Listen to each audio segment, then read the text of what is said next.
ఈ ఉదయం వాగ్దానం మీకోసం ఎలా ఉన్నారు? బాగున్నారా? పొద్దున్న లేచారా? ప్రార్థన చేసుకుంటున్నారా? దేవునితో ఉన్నారు? 50 రోజులు గడిపిన అనుభవం చల్లారిపోవద్దు.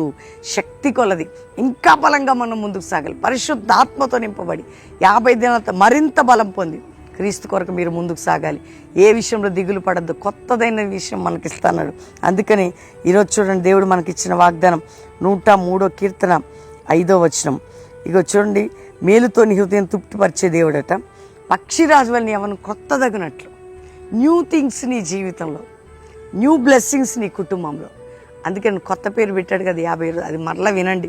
ఆ మెసేజ్ 50th డే అక్టోబర్ 16వ తారీఖు మెసేజ్ వినండి కదా. అందరం కదా బ్లెస్ అవుతాం. దేవుడిని నూతనపరిచి మేలుతో నిన్ను తృప్తిపరచబోతున్నాడు.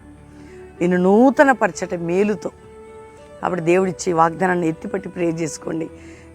ఏ దేశంలోనే ఇది మీ కొరకు, మీ కుటుంబం కొరకు, మీ అందరి కోసం ప్రార్థన చేసుకుందామా? తండ్రి, రక్షణ లేని బిడ్డలకు రక్షణ, రోగులకు స్వస్థత, వ్యాధి బాధ, చింత, రోగ, నింద, గాయాలు, అవమానాలు, కోర్టు కేసులు, భూ సంబంధమైన వందకాలు, ఇతరులు డబ్బిచ్చి ప్రతిదీ విడిపించి మ్యారేజ్ డే, బర్త్డే బిడ్డలు బ్లెస్ చేస్తూ మాకందరికీ తోడై ఉండమని యేసు నామములో అడుగుచున్నాం తండ్రి, ఆమెన్.